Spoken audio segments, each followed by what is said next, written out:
кто-то ткет ковры, кто-то чеканит, кто-то гончарку делает, кто-то, в свою очередь, витражи.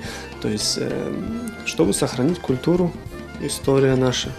В крови у меня как бы искусство, хочется что-то вот творить, делать постоянно.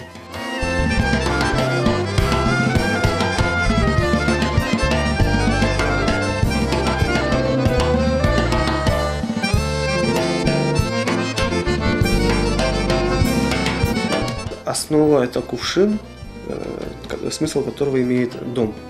То есть дом, отходящие ветви с элементами гранатов, цветков, гвоздик.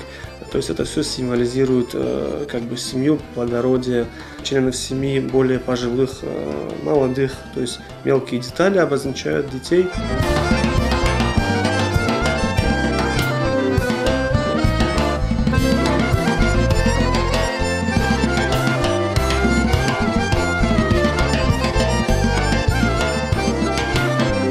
Я еще в возрасте 6 лет вроде бы уже начал требовать отца: давай мне краски, давай холст, буду писать маслом. Он мне как бы объяснял, то есть сначала как бы есть основы, да, фундаментальные какие-то, чтобы построить правильный рисунок, композицию построить.